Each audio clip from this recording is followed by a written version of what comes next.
Hello, darlings. I went on the wrong stream again. This darn restream, it goes automatically onto the previous stream, and so you gotta always watch yourself.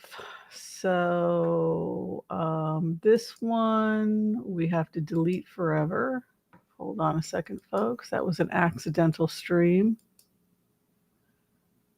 Okay.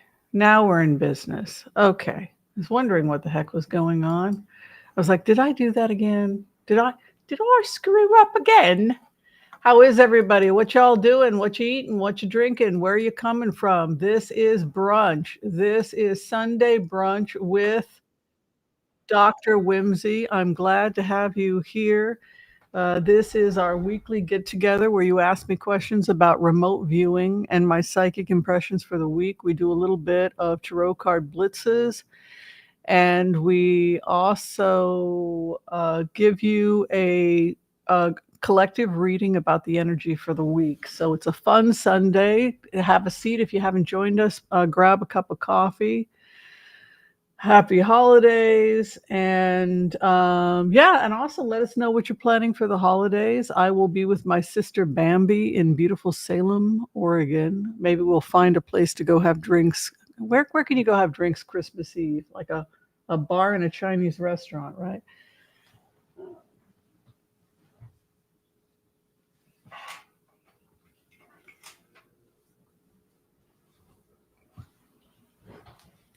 Yeah, so I wanted to announce this is our book of the month. For those of you who want to join our book of the month club, we get together Tuesdays after Taco Tuesdays live at 6 p.m.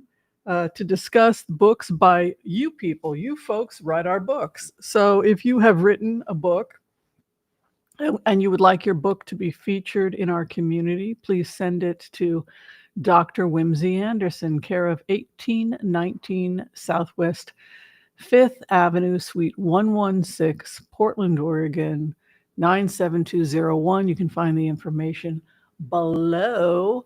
Anyway, so this month we are featuring a book by Richmond Burton. It's about friends in the 1990s in New York, bonding and connecting. And it starts in November, right around the holiday season. So I thought it might be a nice addition. Again, we need more books. We are running low.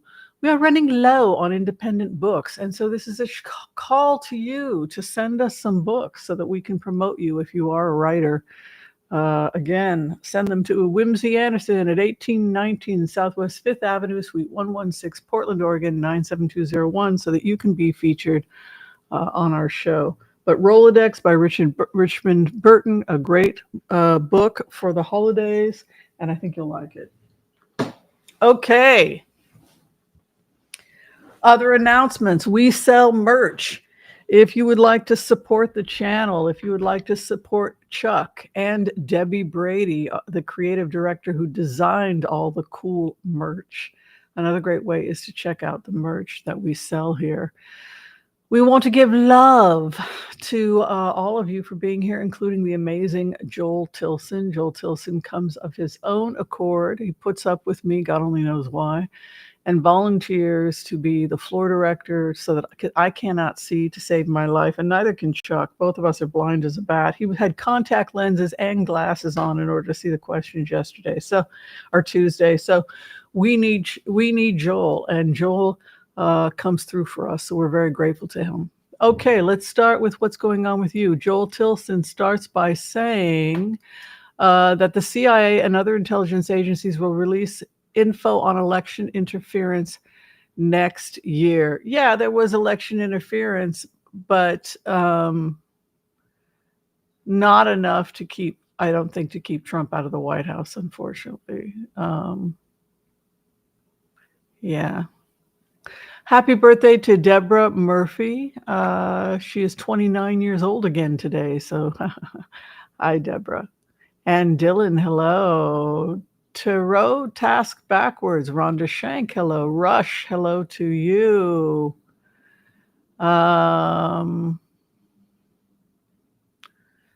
Angie Gutierrez.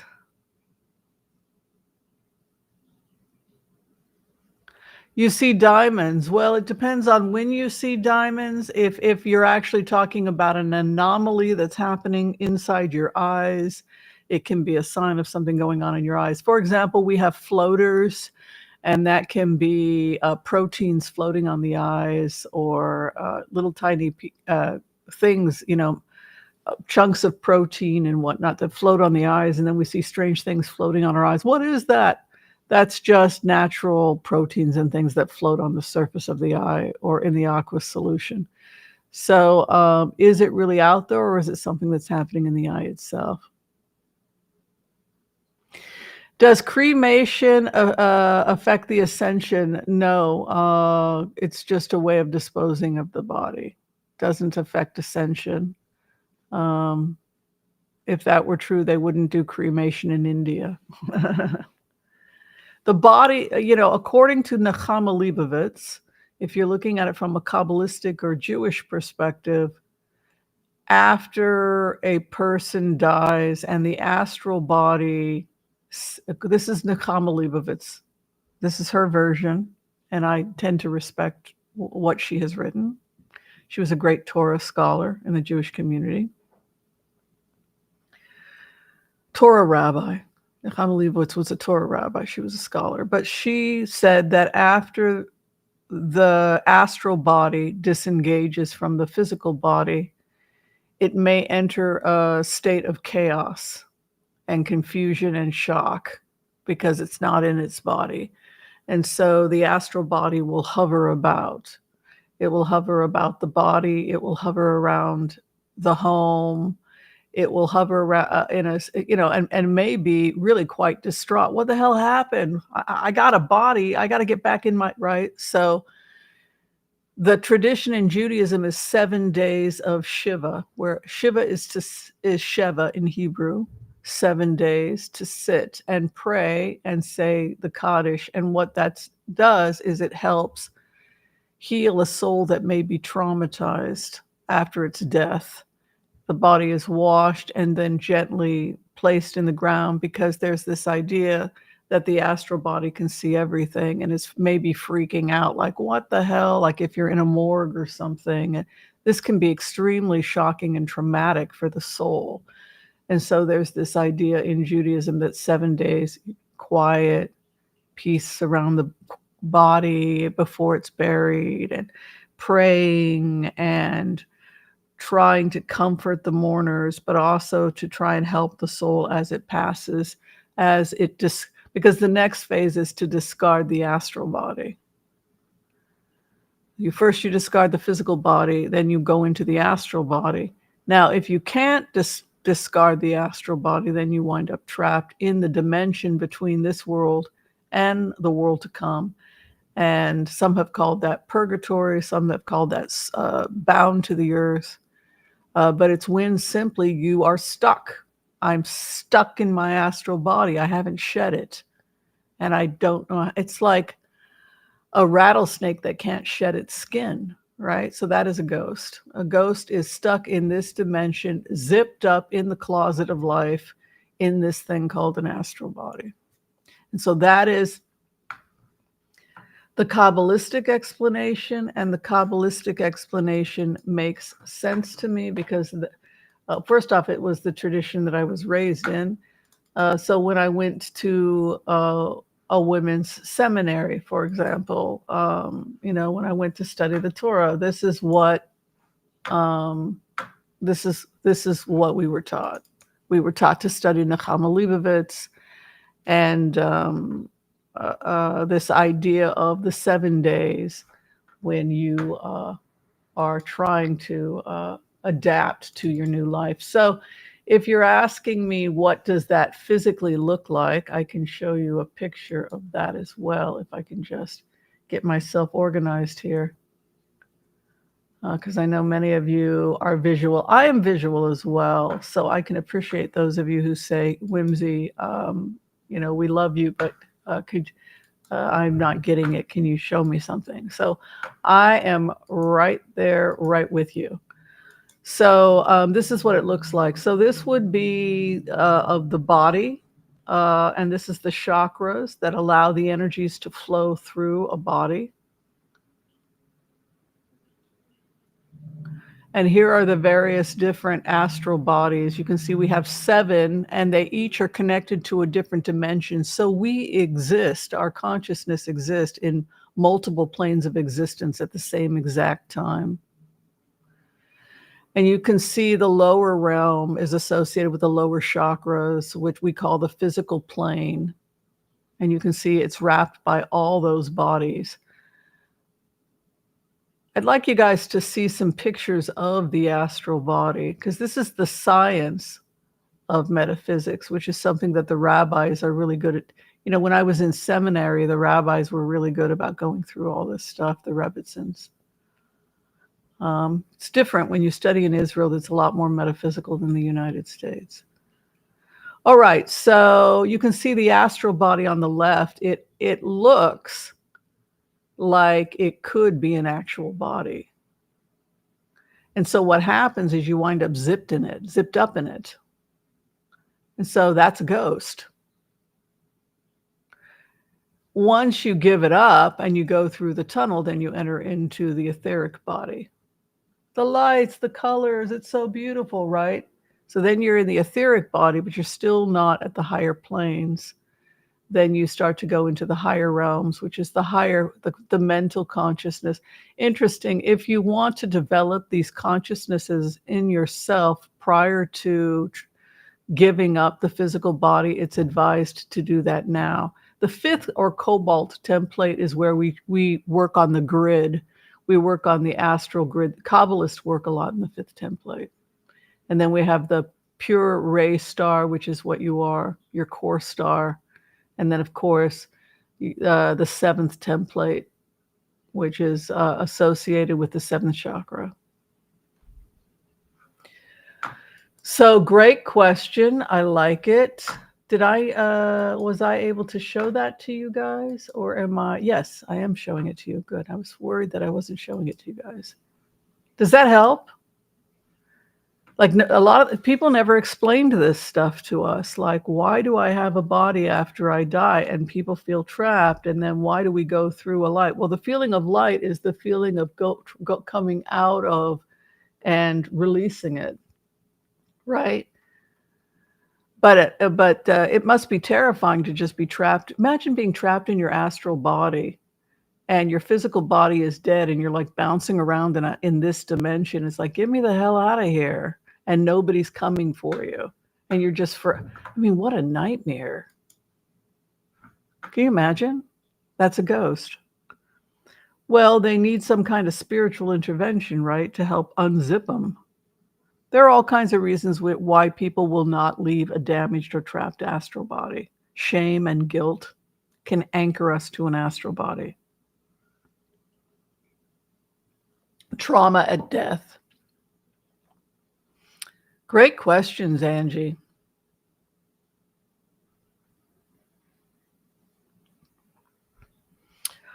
All right. We need more metaphysical taught in college. Yeah, that was how I spent my 20s. Rabbi Cordoza was one of my teachers. I was very lucky. All right, Joel Tilson, how will Europe deal with Elon's support of extreme right wing in Germany and Euro? The impression I got when I went into the remote was that the European Union and the monetary funds, etc., would take control of him. But he's very at risk. He's like China. China extends their borders and then they go bankrupt because they can't maintain, and they're not earning enough money to maintain the operation of China, right? So what do? They get desperate and they start doing what Russia does. When you're broke, you become desperate. Well, I'm entitled to this. I can steal the groceries out of your refrigerator because of ABC. And that's what happened with Russia when they went into Ukraine. Well, we're broke, so we're going to go and take the oil. We're going to go. And that is what we're seeing with China, increasingly feeling angry because of U.S. Policies, sanctions. Again, always blocking trade comes up. And so they retaliate by doing what you would do, threatening Taiwan, taking Hong Kong. But This is why a lot of people predict the complete collapse of China. It's interesting that when we calculated the 5 steps, China never came up as the threat. The existential threat to whether the planet survives or not was actually based on what was going on in the Middle East. China is kind of left for another day, which is weird because right now we're basically at war with China. If you look at the drones that some of them have been confirmed are probably China. It's very scary.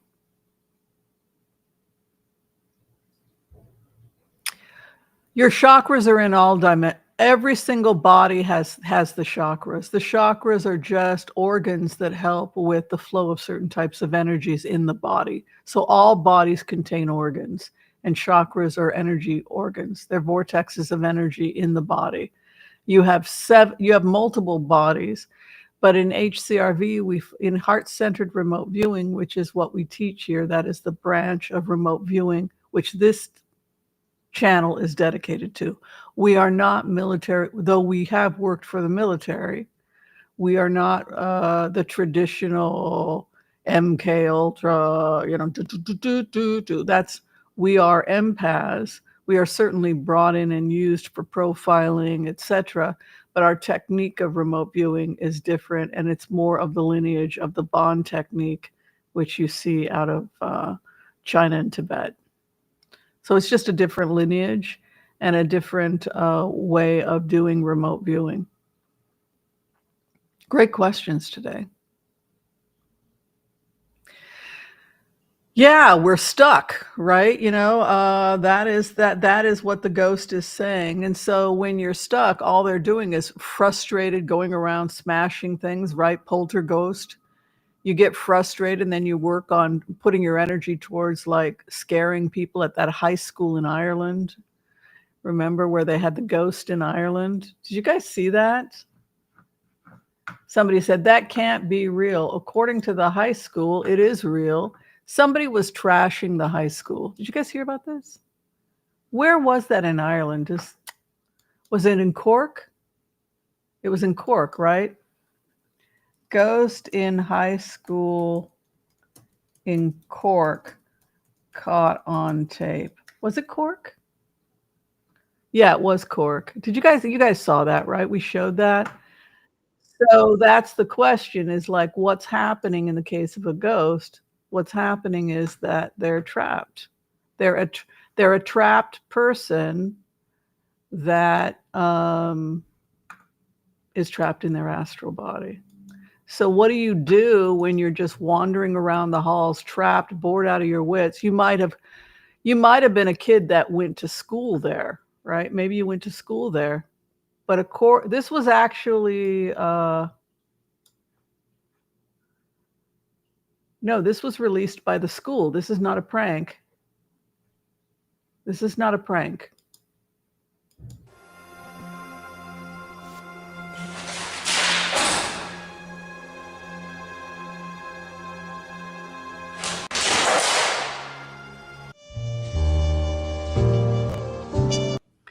So the takeaway is that the door open, allowing it to slam shut?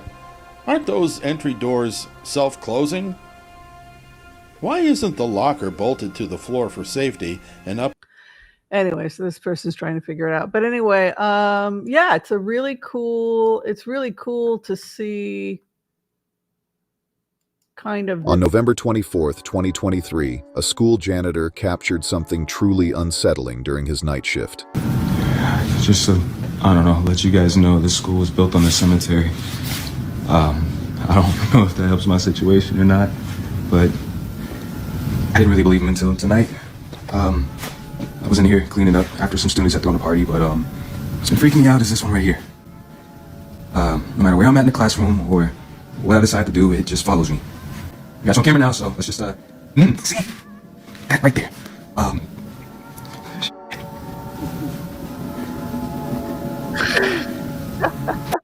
That might be electricity. But it's pretty cool that, we can kind of capture that stuff on tape. Yeah, pretty cool stuff. Yeah, I think it's the electrical. is following him. He's giving it off, and then it's attracted. It's like when you rub a yeah. Anyway, nothing spooky going on there. But I do believe in ghosts because I've seen ghosts. I mean, I've had hauntings. All right. So would you guys like to have a collective reading? Would you guys like that?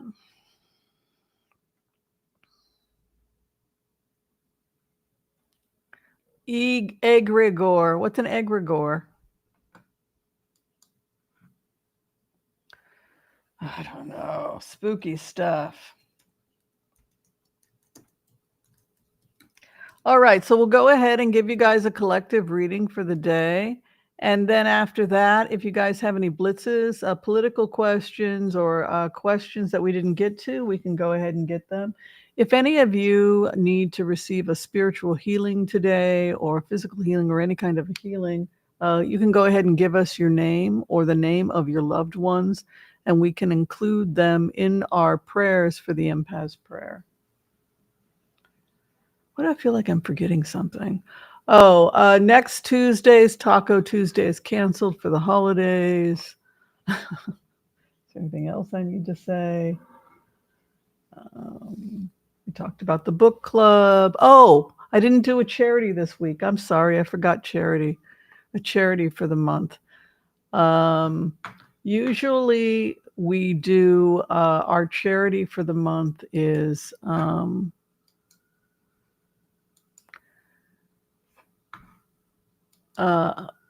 it's for America. It's feedamerica.org is our charity. I knew I forgot to do something. You know how you sometimes just feel a bit off? You just feel, I can't describe it. It's just a feeling of being a bit off. Well, it was one of those days where I just felt like, maybe I had done things a little off. Anyway, if you feel like you're having fun today and you would like to make a donation to our charity, charity this week is feedamerica.org. We're raising money for the holidays. And I just put the charity up. We raise money every Sunday. We get together, and hopefully you can participate in that. All right. So let's go ahead. We'll do the empath's prayer. Feels like my cough is finally gone. I had a really bad flu, which is why I had to cancel a couple of days. I have not been feeling well. I'm not 100%, but the cough is gone, which I'm glad, because I was not good.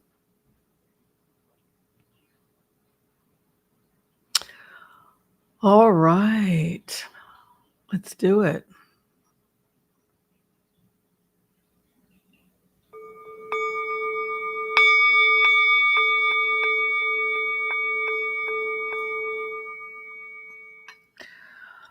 Okay.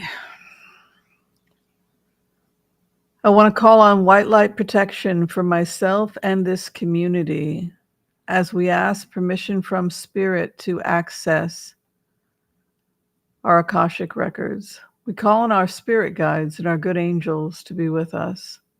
Please give us the clarity and the wisdom that is needed to empower all of us on our journeys to make the best decisions for ourselves, our families, the planet, the people we love, but also to help those that we may have strife with. And together, collectively, as a community, we say, Amen. And for those of you who are requesting that you receive a healing at this time, we pray that you receive a healing in mind, body, and spirit, that you receive a perfect healing for you and those you love. And together, collectively as a community, we say, Amen.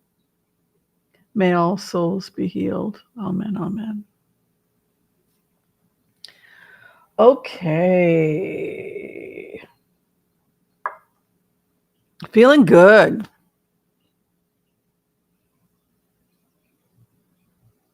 Feeling good. May all souls be healed. Healing energy has been sent to you. Okay, we're going to do a collective reading now. This reading applies to you at the time you see the reading.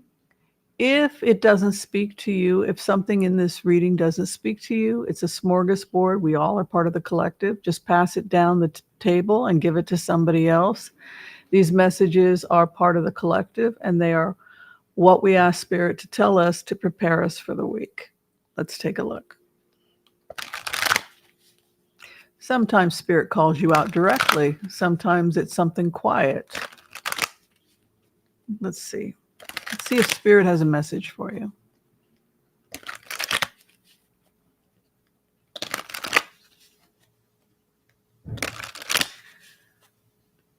Hi, Salted Chip and Random Spirit and Truth Lover and Remote the Veil.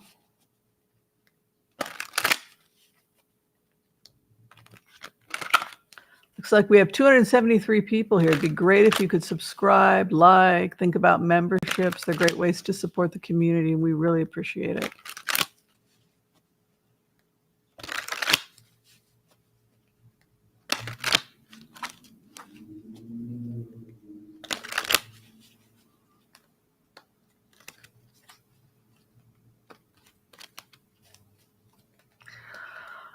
Okay, where you're at right now, the base of the matter. Many of you are concerned about your financial situations. If you're worried about your finances, if you're concerned that, they're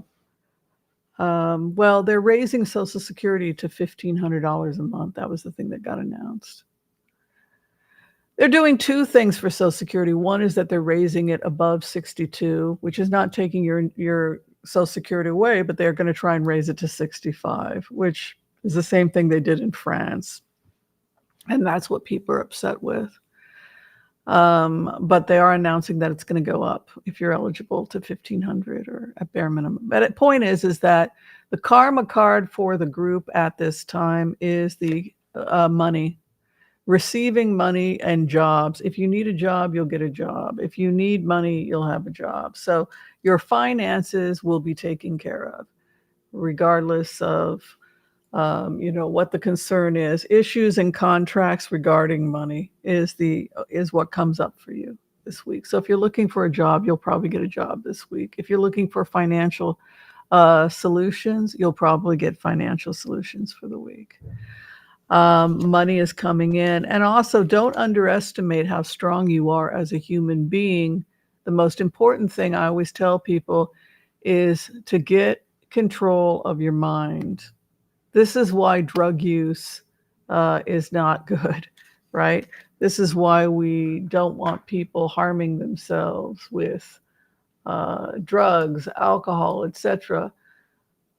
Because when you don't have control of your mind, you're not going to have control over anything, right? So, but Queen of Wands is strong. Queen of Wands, she knows what she wants. She knows who she is. She knows where she's heading.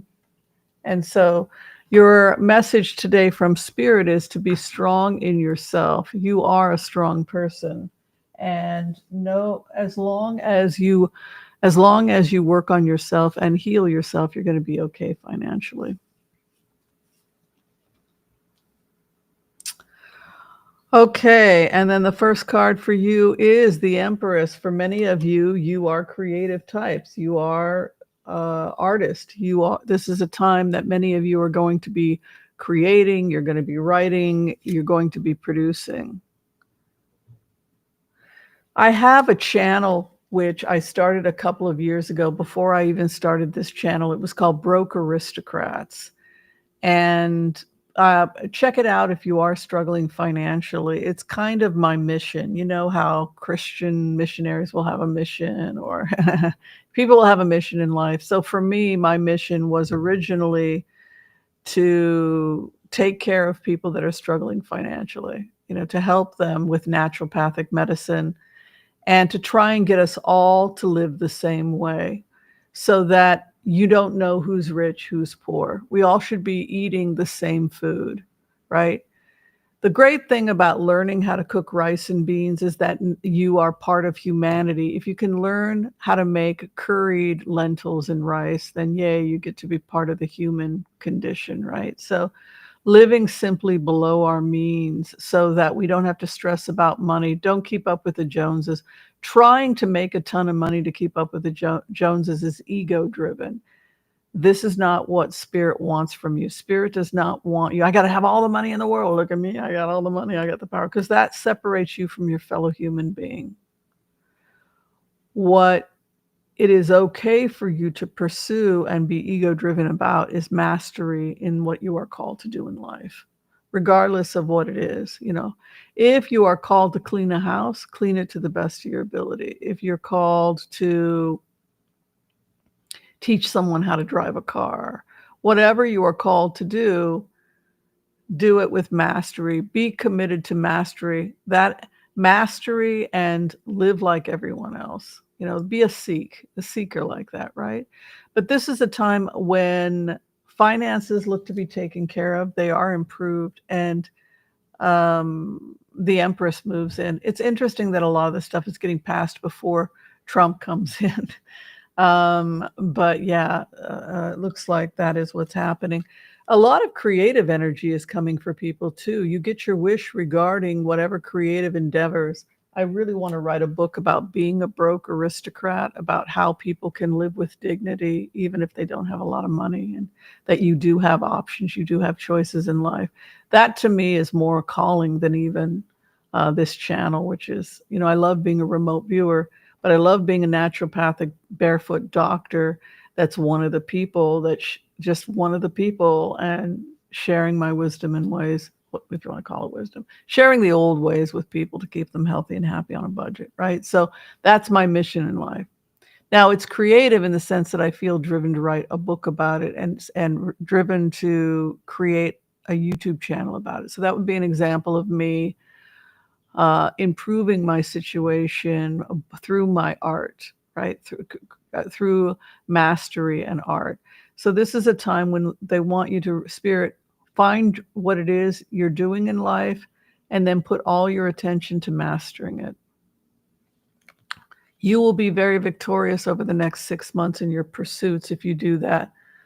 Pursue mastery, and everything else will fall into place the next 6 months. Your cards are very good. What you're sitting in, your business. What is your business? Spirit is also saying to make your business smaller, to make your business not bigger, but smaller. This is a message also. If your business is one thing, cleaning windows, then focus on mastering that first. Don't take on too many projects if you haven't mastered the first one. So it's all about being about your business. The Queen of Pentacles is the business of one's life. She's grounded. What do I need to do to take care of my life? And it's what you sit in, which is quite auspicious. And you have the Star coming in, again, also auspicious.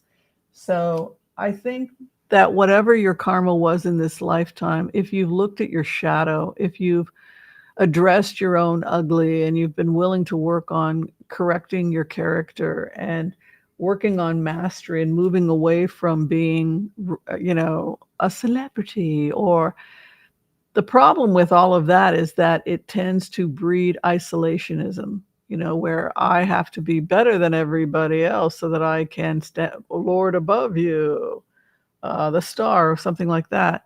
Whereas what Spirit is saying is that happens naturally, that you get to be the senior, the elder. Respect comes because for the work that you have done in mastering your skills. This is the one thing the Talmud says we can have an ego about, like, I want to be as good a violinist as that person, right? Because it's a positive trait, and because it's the one thing we can covet is the mastery of someone else, but as a way of inspiring us to pursue mastery ourselves. And meditation is first and foremost in your life in the coming days. Be still and know that I am God. So deep spiritual work coming. Do not accept second-rate offers. Don't buy a house if it isn't quite perfect. Don't take a job if you feel like you're going to hate it. Be careful about the offers you take. Six of Swords is quite auspicious. If you take good care of your health, it's a guarantee that smoother waters lay ahead. Be careful about your money getting ripped off. You have a thief card in your hopes and fears, so you want to be careful about who has control of your credit cards. Credit card debt, who has access, change up your passwords. Just be aware of that. Are you being milked somehow? 5, the final outcome is Hanged Man, and that could indicate simplification or that you're letting things go. You're getting rid of a lot of stuff. Don't trap yourself with too much stuff, too much paperwork, too much property. Justice prevails for you. If you're going through legal cases, you will win your cases most likely. Keep yourself ethical. Do not be someone who don't embrace cynicism. Be optimistic, and don't lose your heart in the process. Keep the Hierophant. Keep your passion alive by being disciplined and pursuing mastery. And if you do that, your passion will return to you. You don't take on too many things. Only choose a handful of things to master. If you try to do too many things at once, you're going to be overwhelmed and discouraged. And that is your reading. I want to master the violin, which some would say is impossible. It's too late for me. I'm 60 years old. It's not going to happen. There are kids learning to play the violin when they're 2 years old, and they're practicing 4 hours, 5 hours a day as children, and then they become virtuosos at 12. So what are you going to do at 60? So you can't compare yourself. I mean, while I love being jealous of these young kids because it helps, it fuels my desire for mastery, right? So it's a coveting that is considered a positive coveting, right? Some coveting is positive if it inspires you to mastery, right? But all you can do is begin to take the first step and commit to putting the time into your mastery, and then let's see what comes of it. I've been watching a lot of videos about the millionaire next door, and a lot of millionaires are talking about how millionaires are encouraged to dress like they're poor so that you can't tell, to dress like everybody else, to live like everybody else, to be one of the common man, so that when you're in a room having beans and rice with other people, we're all the same. It's about everybody being the same, eating the same as the people of India, as the people of as 80-90% of the planet. 80-90% of the planet sustains itself on greens, beans, onions, mushrooms, berries, nuts, and seeds. It is the best food for the human body. The carnivore cult is shutting people's kidneys down and giving them gout and everything else. I mean, I don't know what these idiots thought they were doing. I mean, their cholesterol goes through the roof. They wind up with coronary artery disease and gout because they've got all this uric acid in them because they're not supposed to eat that way. And then their kidneys shut down. And it's like, well, I wanted to be a carnivore. Why? Macho, man. Oh, my God. So that's your reading.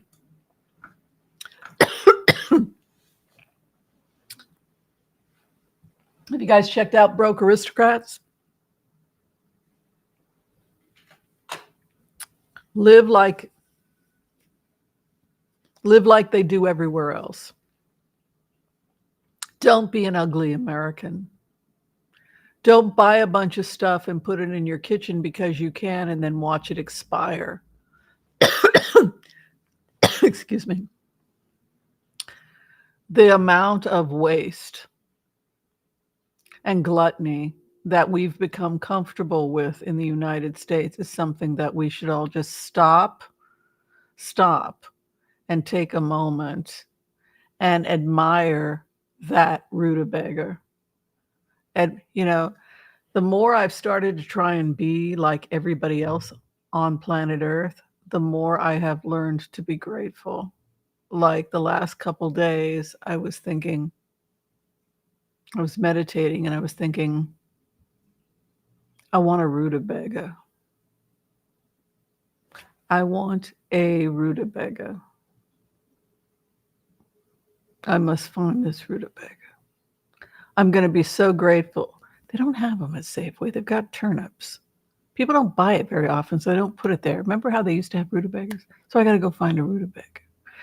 The point is that I'm going to slice that rutabaga and I'm going to steam it and then add a little bit of butter and some frozen peas. And then it's going to be a really nice side dish, right? So that's the rest of the world. The rest of the world doesn't buy crackers. You know, you pick up some crackers for $5. Recently, I picked up some crackers for $5. Mary's crackers, $5 for 5.5 ounces. And then I was looking at it and I was thinking, wow, this is really aristocratic of me to purchase this. And then I thought about it and I thought, well, if I lived like the rest of the world, I would just make my crackers myself. So that's what I did. I made bagelettes. Do you guys know how to make bagelettes? They're really good. It's whole wheat flour, a little bit of baking soda, a little bit of salt, olive oil, sesame seeds, water. You knead it, you roll it out, and then you make little tiny circles, little tiny bagels, sesame bagels, and then you toast them, and they become little crunchy crackers. And I only made 6 of them. I made 6 bagelettes, which was like 2/3 of a cup of flour. I wanted bagelettes. You can dip them in hummus. Little tiny mini bagels. That's the rest of the world. That's how the rest of the world lives. They don't spend money. That's a luxury to go and buy fancy crackers. No, my home, it's all bulk. Learn to cook from bulk. You know, you start with a base of bulk flour and stuff, and then you make the crackers yourself. It's not particularly hard. Doesn't take very long. Only 6. Yeah, they were about this big. I rolled it into a line like this, and then you roll it out like a worm. I learned how to do this when I was in Israel because people make their bagel. Some people, like the Sephardim, make them from hand. They roll it out, and then you cut it, and then you put it together, and then you just bake them. 350. You can buy them pre-made at like the Makalot, at the Machane Yehuda. We call it Machane Yehuda in Jerusalem. They have them really good, but they have big barrels of them, or your people will get like a couple pounds of bagelettes, where they can sit and eat them all weekend while, watching soap operas and crap. This is what we do in Israel. We eat galanim, seeds, and bagelettes, and we watch movies. Yeah, check out Broke Aristocrats. So yesterday I made chicken noodle soup from scratch. If it had really been scratch, I would have made the noodles myself, which I can also do. I can do the noodles myself. This is how the rest of the world lives. We must return back. Mama or Papa in the kitchen making homemade noodles and a good pot of chicken soup. You don't need a 5-course meal every night. It's making us fat and wasteful. A good noodle soup, some tea, that's dinner. We used to live like this. Let's go back to being like the rest of the world, and we will be less depressed and you'll have more money. All right, let's do some blitzes. We're ready to blitz away. As soon as you guys have some questions for me, we will go ahead and take a look at them.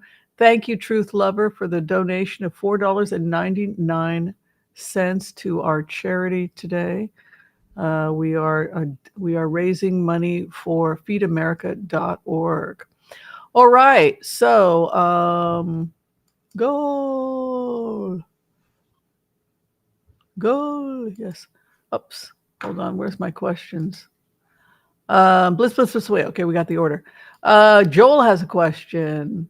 Will the Syrian people return to their home after Assad's ouster? Oh, I would hope so. The problem when we got into the remotes was that these Al-Qaeda people have ties and financial ties to horrible people that are drug dealers and homicidal killers. And that's why Israel's paranoid and oh, we don't want to come after you. You just said you were going to march on Jerusalem. Dang straight we're taking the mountains. You guys are crazy. We're not going to have Al-Qaeda next door, right? They could be more, the cure could be worse than the disease. We're worried they're going to be worse than, so we don't know what. These are not people that believe in democracy necessarily and the rule of law. They believe in Sharia law. So we're not necessarily going to see a modern Syria. It was actually Assad that was more modern 21st century than the people that have come in, which is also what happened in Libya. The cure was worse than the disease. And so that has people concerned about the future of Syria.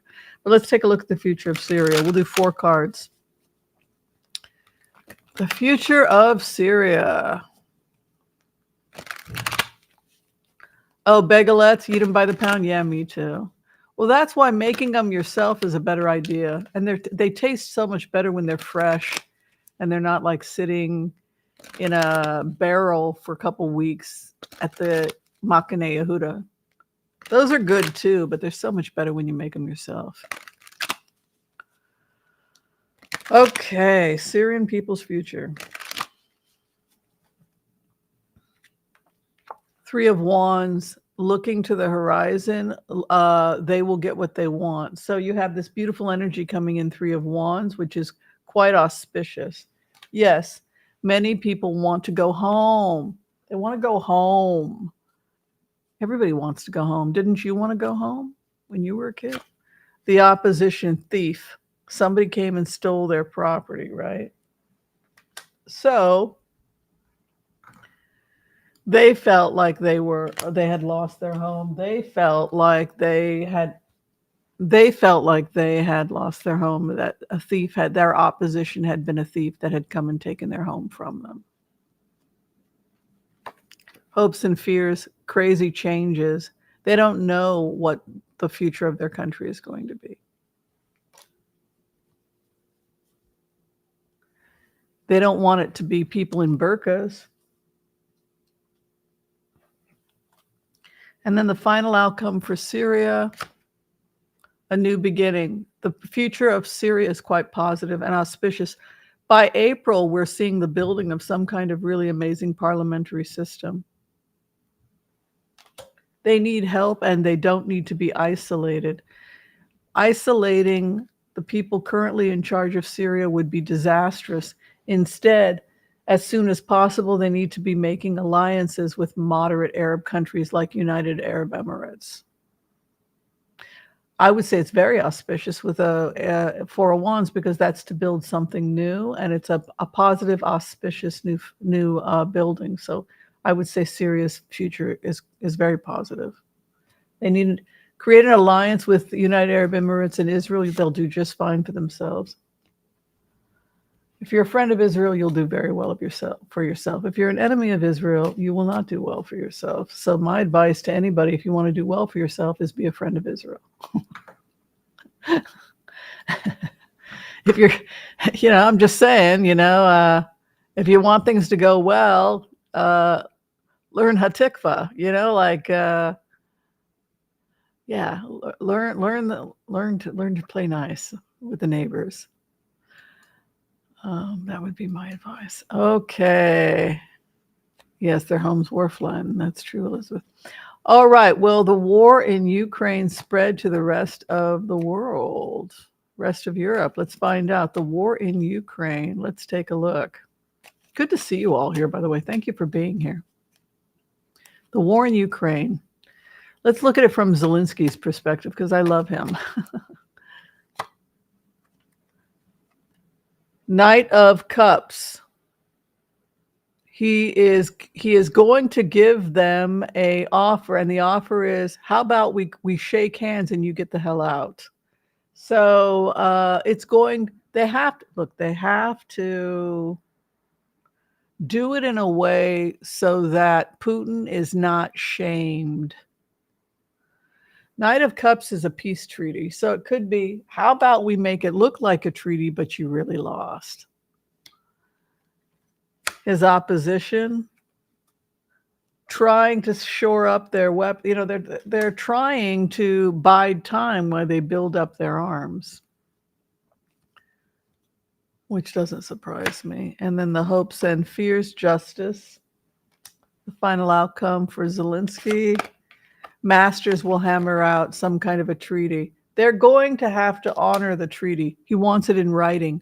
You will not pass this boundary. This is my side of the fence. This is your side of the fence. And you agree henceforth to stay on your side of the fence. That's the contract. So I can tell, I have a rough idea of what the peace treaty looks like that Zelensky is proposing to Russia. Yeah. So what Zelensky is saying is unilateral withdrawal of Russia from Ukraine, and in exchange, we will allow you to maintain business and some economic infrastructure in Crimea, and with future possible contracts for business in Ukraine. But the military presence has to leave. That is the offer. Administrative, business, trade, etc. Those types of type of Russian presence will be allowed, but all military presence has to pull back. That's the treaty. I'm reading it. I can see it. I can see it because with HCRV I can see the treaty, so we can talk about it because I can see it. So this is the treaty. And this is the mastery hammering it out. Do you guys want to talk about, I'd rather just talk about what Zelensky is saying. Do you think that Zelensky has Putin's number with what he's saying? Because I think he does. I think that it's a very smart thing that Zelensky is saying, because Zelensky is not having the guy crawl back with his head between his legs. You lost. It's okay. We got what we wanted, an administrative presence in Crimea. It's going to look like he won something. Meanwhile, they've always had presence in Crimea. You see what I'm saying? The Eight of Pentacles is a card that has to do with mastery. So if somebody is hammering out a deal, for example, we'll let you stay in an administrative. Two of Pentacles.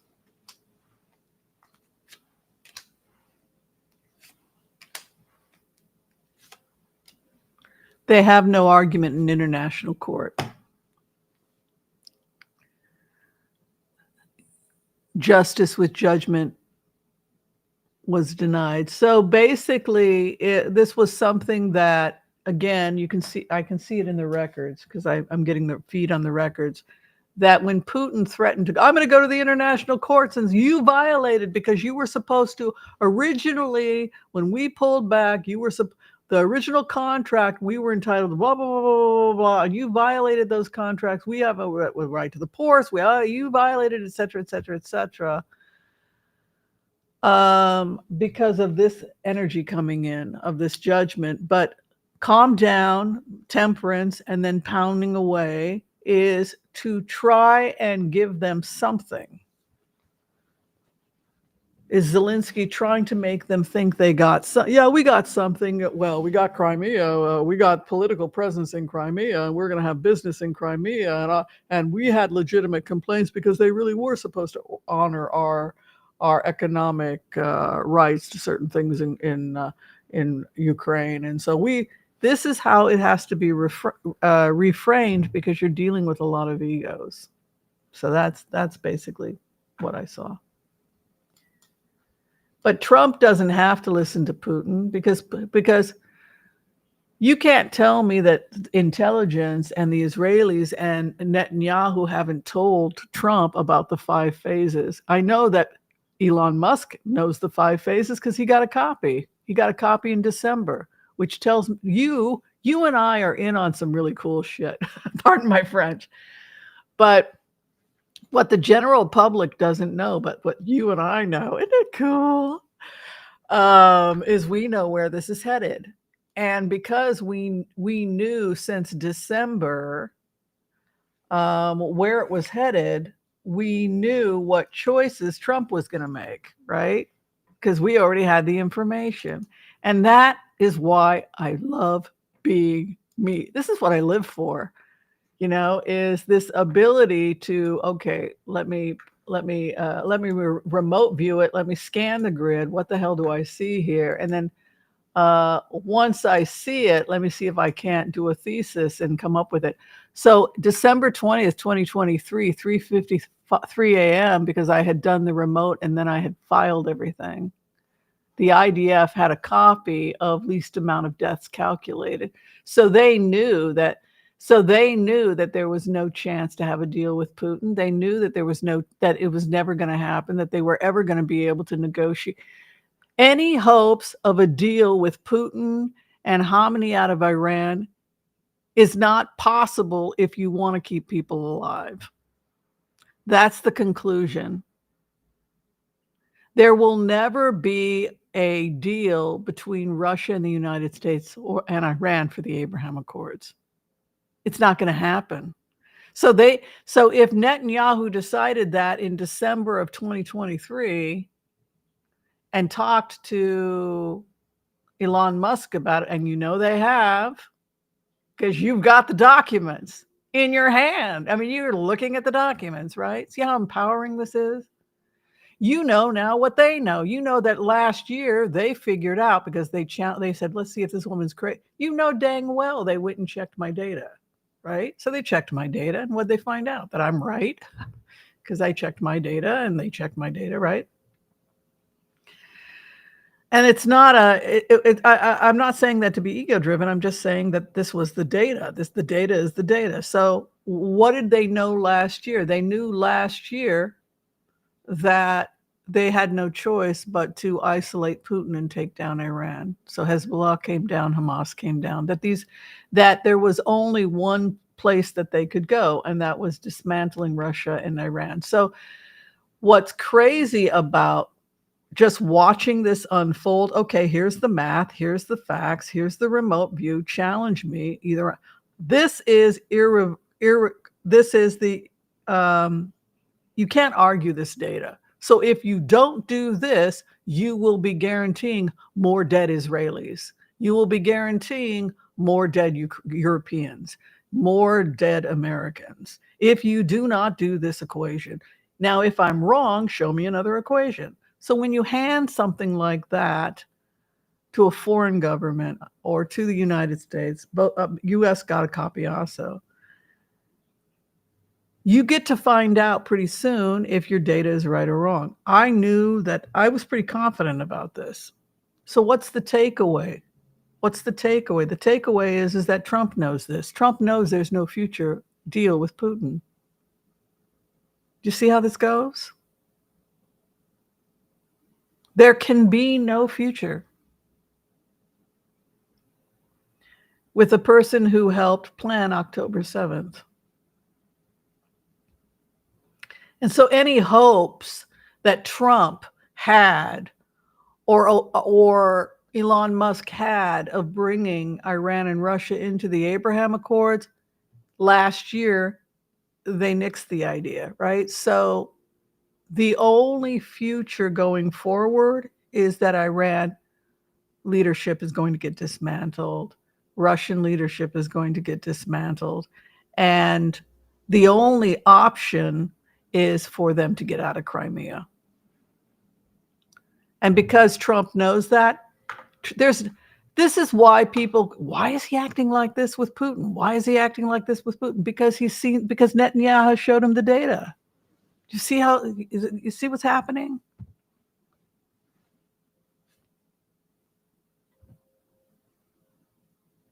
How do you think Putin feels that this is the data and that the cat's out of the bag and everybody, the State Department, Biden, Netanyahu, Trump, Musk, they may hate each other's guts, but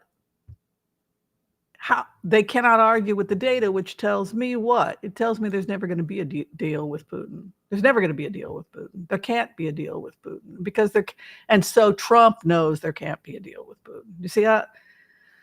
Oh my God.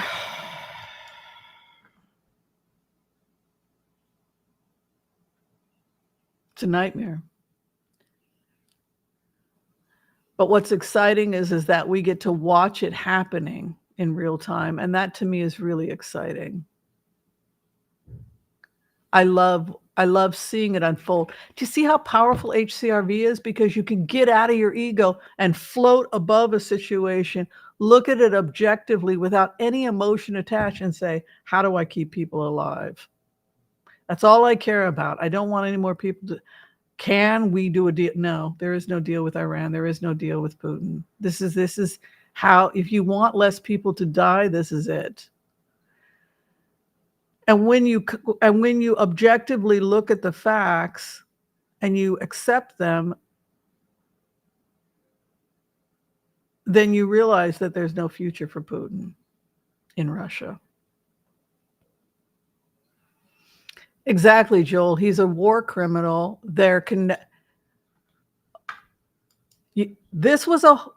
was for me as a researcher a really hard thing to do because first off, I was up for like 72 hours. I was manic. I was manic when I did this. It took me 3 days from the time I did the remote, and I was ripping through tons and tons and tons of data. I was driving my friends crazy. And then we were doing war games. We were doing war games, and we were constructing and deconstructing various different wars, attacks, tactics, strategies. It went on it was 72 hours of trying to figure out if we could do a deal with the existing Iran and Putin. And we came to the conclusion that we couldn't because their entire motivation was to weaken the West.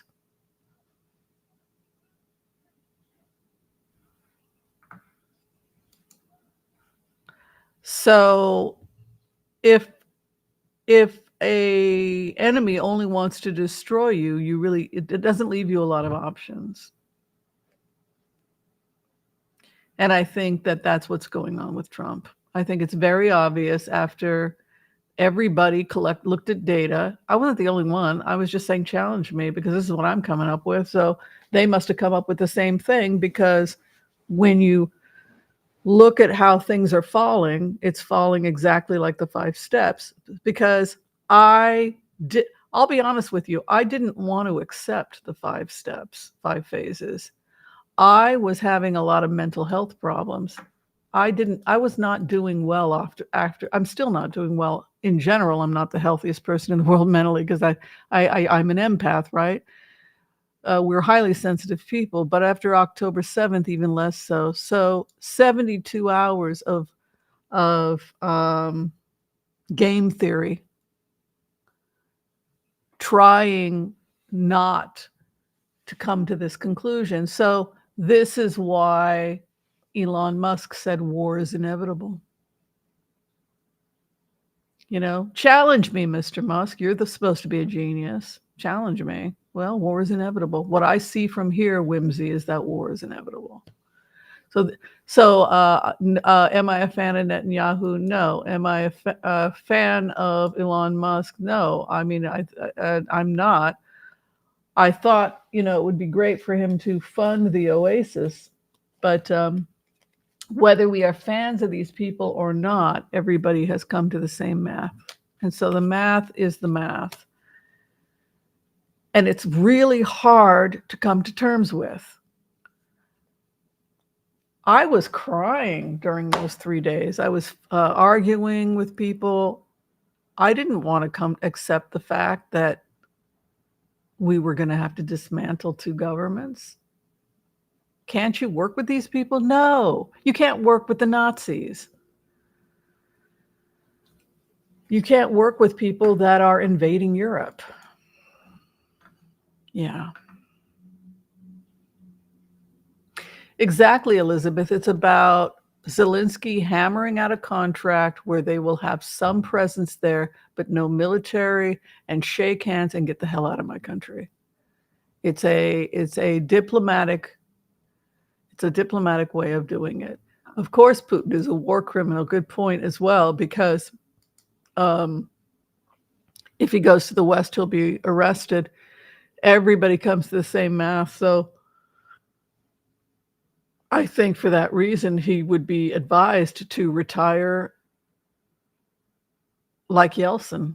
And that is what people are saying. Are you going to retire like Yeltsin? And he's not ready to do it. But the point is that people are openly asking him to do it. And that lets you know how close we are to phase 4. Phase 1, Hamas says they're optimistic. We should be able to get to I'm hoping phase 1 fairly soon. Phase 4 is getting closer and closer because the Russian people are beginning to ask Putin to step down. So it's happening, but boy, it's just taking forever, and it's just driving me crazy. It's like, Whimsy, what do you want? You're dismantling somebody's government. You're dismantling Russian leadership. I know, but it's taking too long. Joel and I have been watching this really closely, and periodically we're like, why is it taking so long? We keep going back to the 5 stages. Hamas should have made that deal last year, right? Yeah, Elon's future. Let's look at Elon Musk's future.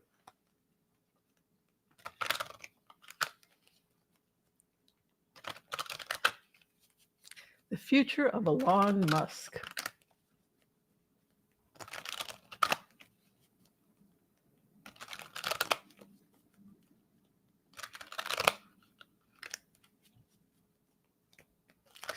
Future of Elon Musk.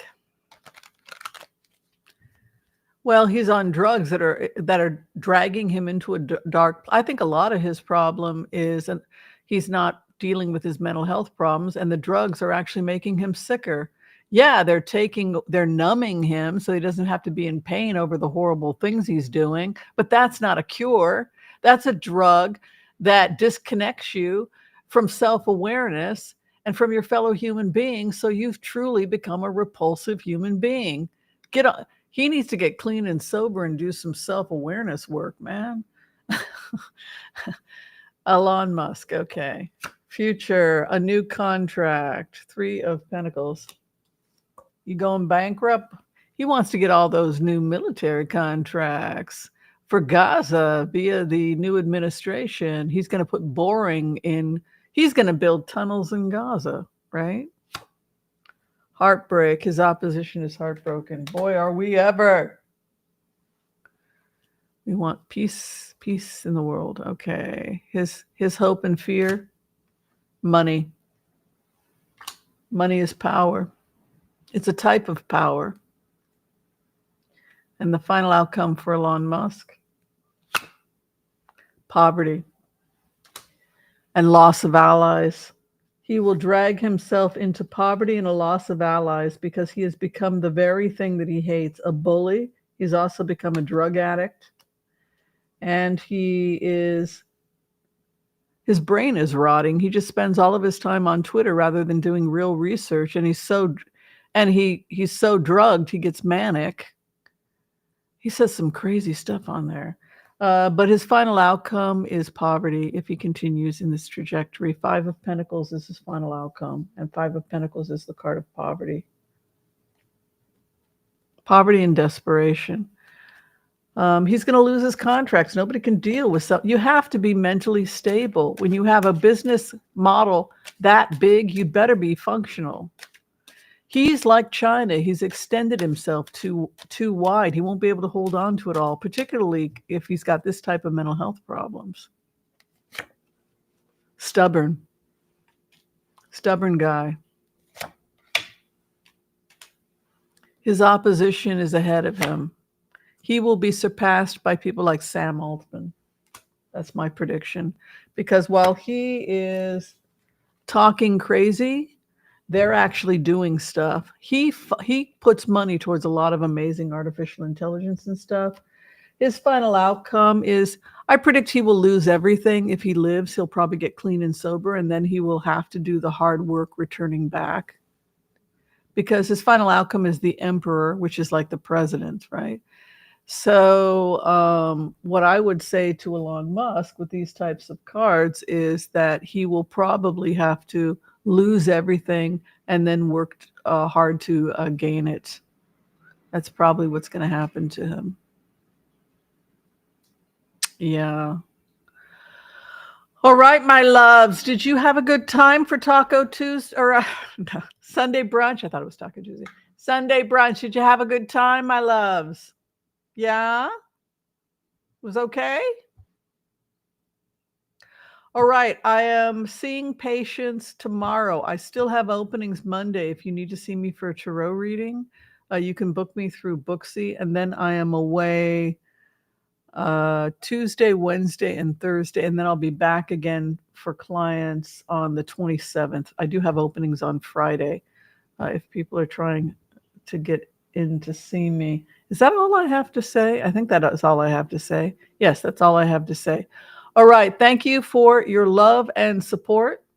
Be kind to all so that all will be kind to you too. God bless. Peace out. We'll see you next time. Happy holidays. Merry Christmas.